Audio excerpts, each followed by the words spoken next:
在新化的山海屯社会企业，由深耕在地的许明阳带领一群年轻伙伴，透过活化历史街区上的老屋，希望将过往的风华保存，并以一件件故事带领民众实地走入历史。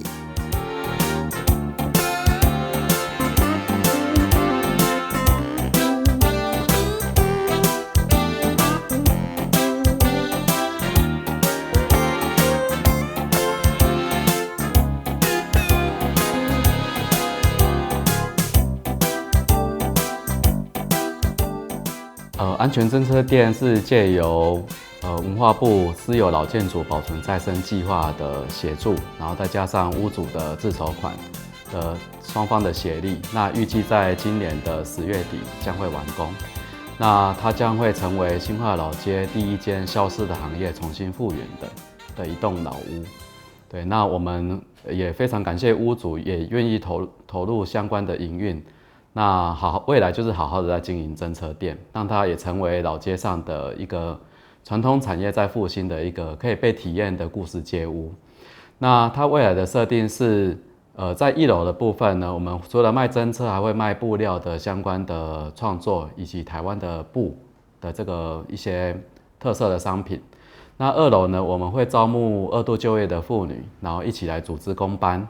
然后再将我们关于怎么操作侦车，怎么也可以带领游客来做侦车的一个创作的体验，都可以训练妇女们可以来提供这样的服务。那他们除了这样子有收入之外，他们自己的创作也可以在1楼来做贩售。所以他会除了复原这个行业之外呢，进一步透过这栋老屋，又可以去带出一些我们的一些社会影响力以及地方的公益的部分。对新化亲力亲为的许明阳，为何愿意投身社造呢？首先是关于我个人的，就是我自己的个性啊，就是我自己的个性是比较叛逆、比较反骨的那种。然后对于一些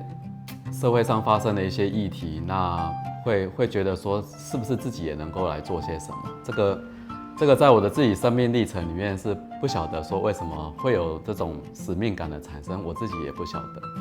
但是也刚好我自己大学念的时候念的科系是土地管理与开发，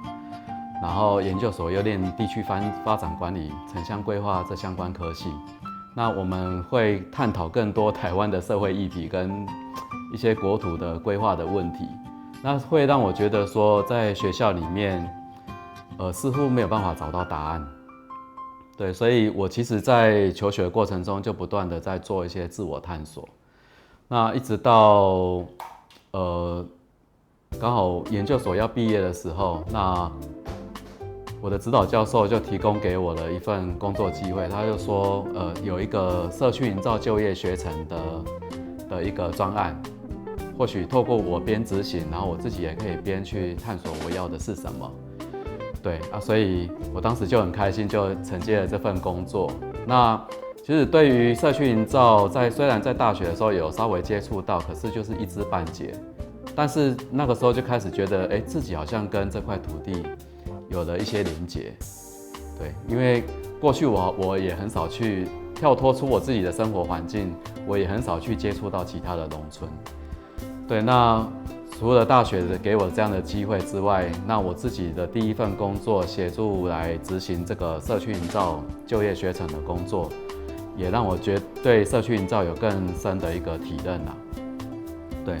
那可是也因为执行了这个专案，我会发现说，其实台湾在20多年来在推动社区营造这件事情，其实一直没有相应的产业跟对应的就业机会，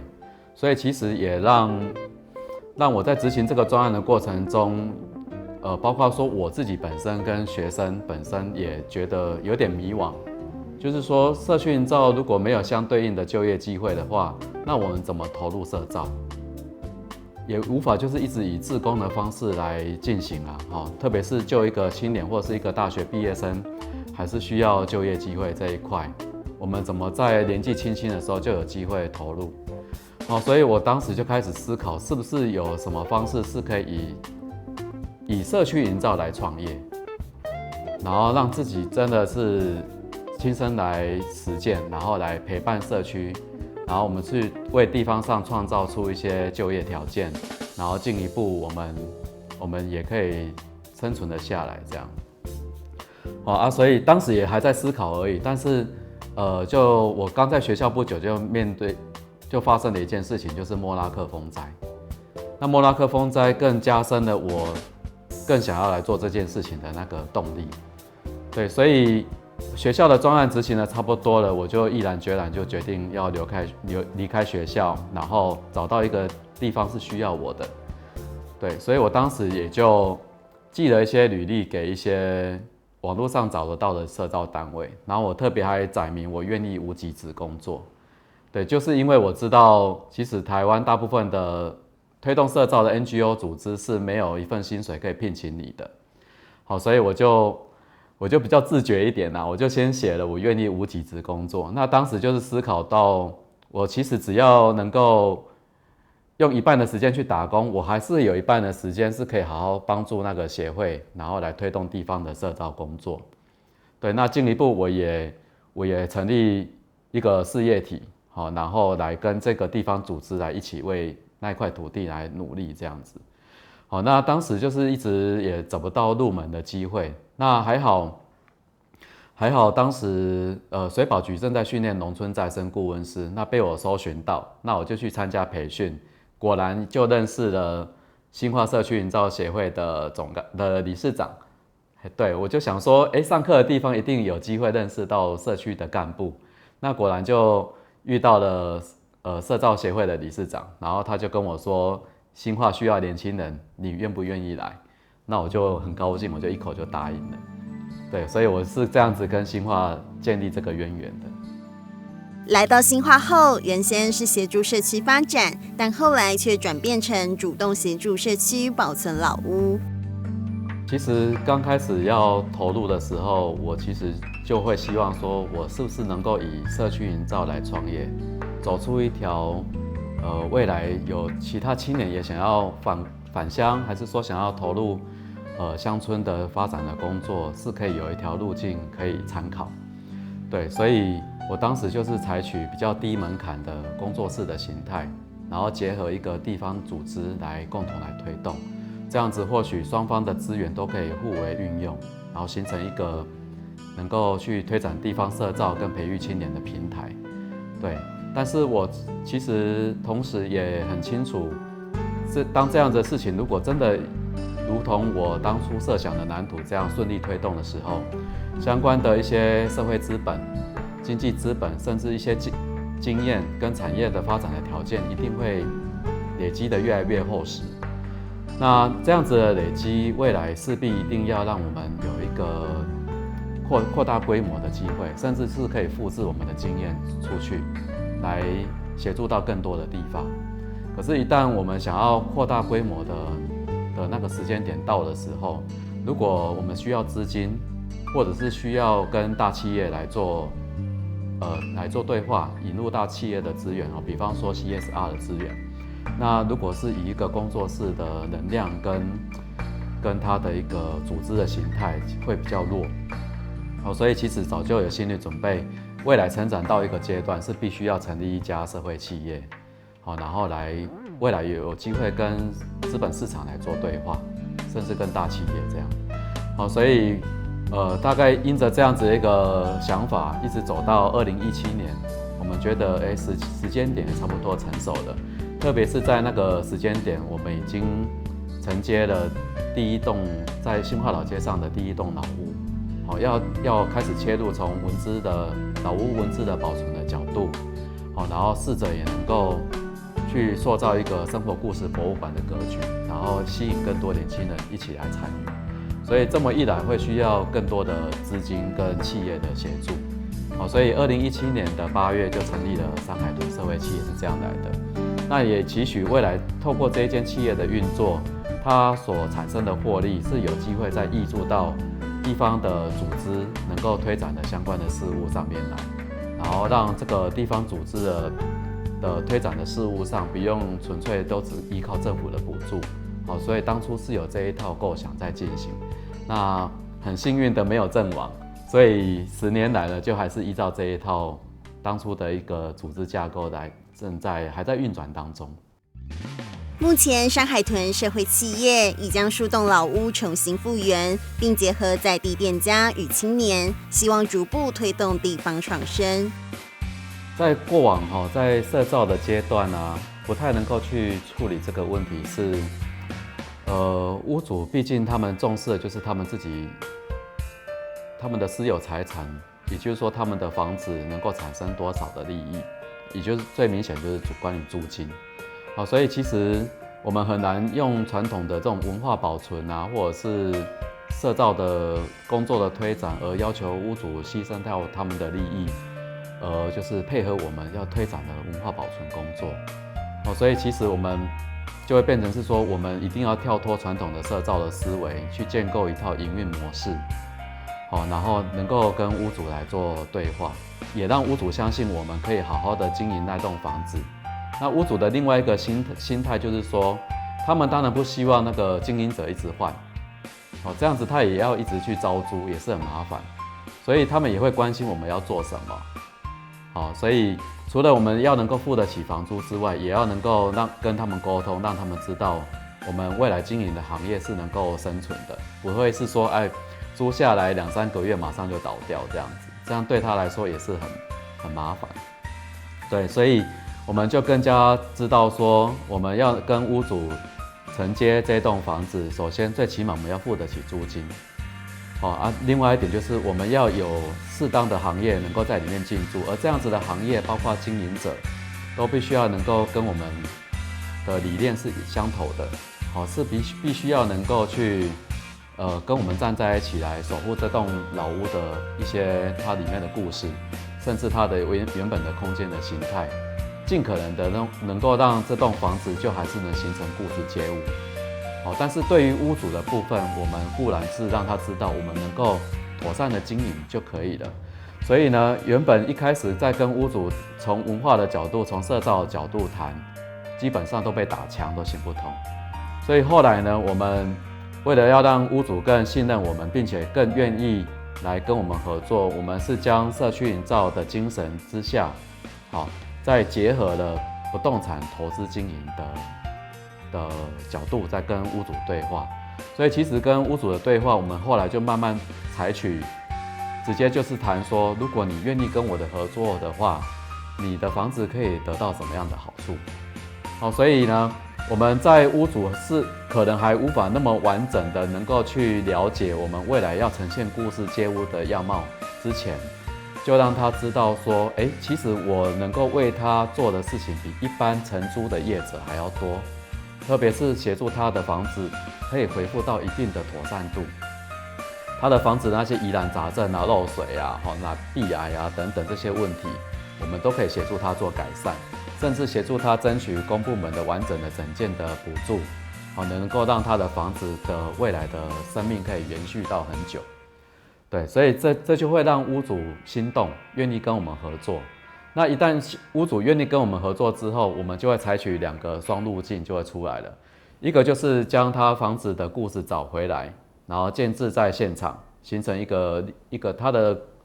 故事街屋的历史现场。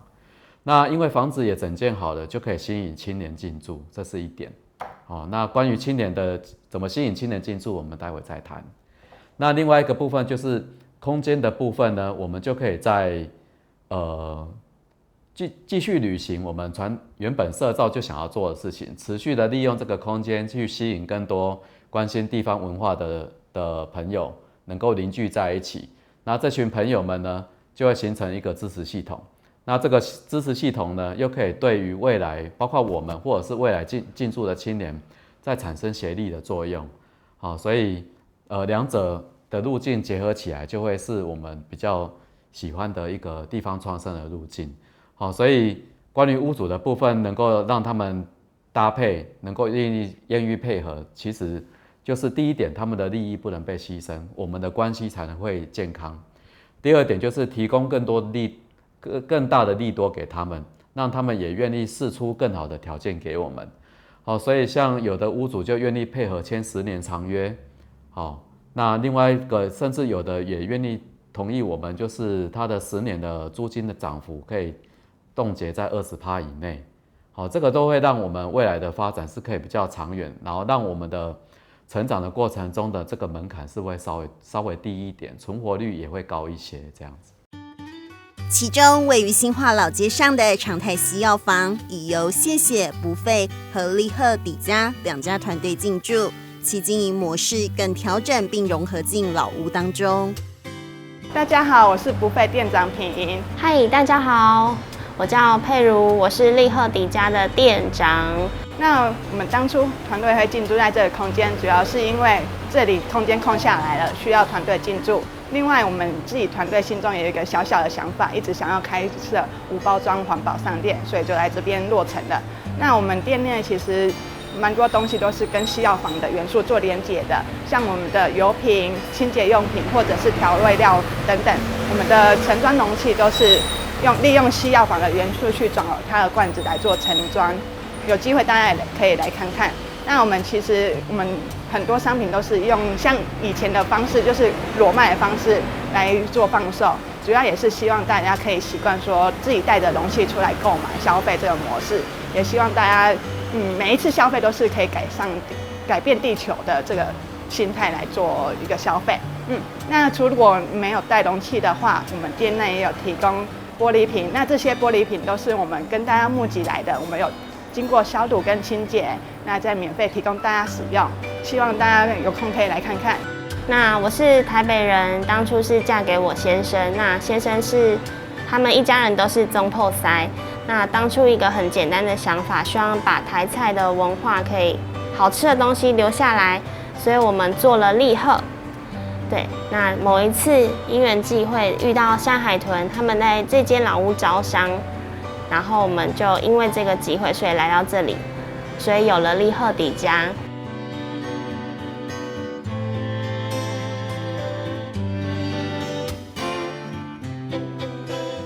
关于青年要如何能够回来家乡，或者是那些热血青年是不是愿意能够进来跟我们一起来合作，来投入这个事情上面，我们的努力其实已经有10年了。对，那因为就我自己是一个年轻人，刚来到新化这个地方，其实我自己更深刻能够体会到一个年轻人来到这个陌生的地方，他需要有什么样子的资源来协助他，就如同我当初也会需要一些地方的协助这样。所以其实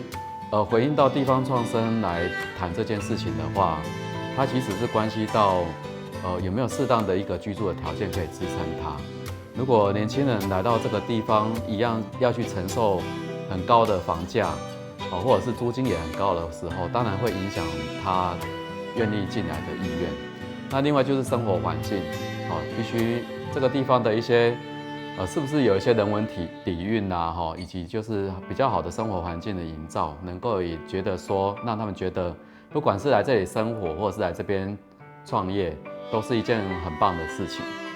那以及就是有没有相关的产业发展的条件来支撑啊？比方说这个地方是不是有团队，或者是有公部门愿意投入资源来行销这个地方，或者是说它本身有什么样的特色的一个景点也好啦，还是说一些产业也好，是可以让他们有相关的创意，可以去支撑他们去发挥。好，那或者是甚至是一些像归属感的问题，就是既然人来了，我们都会希望说能够找到合作的伙伴。那如果我有什么创意，或许也可以结合到其他的团队一起来共同来努力，而不是自己在孤军奋战。这样其实会不，如果万一真的有挫折，如果有人可以一起来合作，一起取暖的话，其实会更有力气往前走。对，所以其实这些居住条件也好，生活环境的营造也好，产业发展的条件，以及就是相关的归属感的一些塑造，这些事情，对应到一些细节的工作，是我们10年来就一直在做的事，所以才能够来到现在，能够吸引到一些青年团队，也愿意回来，或者是一起加入我们的行列。对，所以对应到我们讲的地方创生的人地产3大环节，人的部分大家一起进来了，包括我们既有的在前面几年传统的社造的工作所结合的这些社会网络关系，这些耆老啊、文史工作者、导览人员的一起的合作，我们就形成一个群聚。那我们就有机会以这个群聚呢，大家一起抱团，好，然后共同来为这个地方去打造一些特色的产业的发展的空间跟条件出来。好，那这样子的一些空间、特色空间出来了，又可以容纳逐一因为这些团队提取地方的文化所产生的一些特色商品与服务内容。那这样子的商品与服务内容呢，最终会能够逐渐建构出一个体验经济的模式。那这个体验经济的模式又可以去吸引更多人进来，并且帮助更多人留得下来。那这样的体验经济模式，基本上都还是建构在一个我们要推展的新化生活故事博物馆的架构。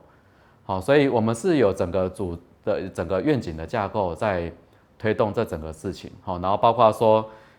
结合相关的旅游商机跟导入数位街区的服务等等。好，这等于开了2个外挂。能够再吸引更多人能够进来，然后去接触到这些团队来做消费。好，所以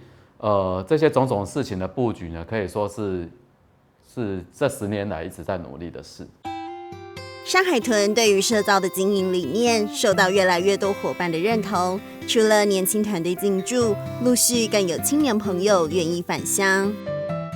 我是来自新化的设计师吴心如，我叫林艺兴，现在在台南新化的日式宿舍群经营动物物语。这是我的商品创作，我都是以布类的方式去做我的商品。然后我自己是一个喜欢画画的人，所以我会把我的画图把它转化成印花，然后把它做成我的帽子的布料的图案这样子。然后因为我自己是以前都是以市集的方式去做我的展售。然后都会到处跑，然后我会往台北的市集、台南的市集，它都是比较没有一个稳定性，就是一个流浪的感觉。然后之后我就想说，想要定下来了，就回到家乡，然后以这种店面的方式去做我的展售。当初我会回来的原因，是因为实习的时候认识了山海豚社会企业，所以我学成之后，老板就直接邀请我回来新化工作。所以我有先去山海豚工作了一段时间，之后呢，因缘机会下发现了这个空间也太漂亮了，所以我就从公司离职，然后租下了日式宿舍里面的其中一个地方。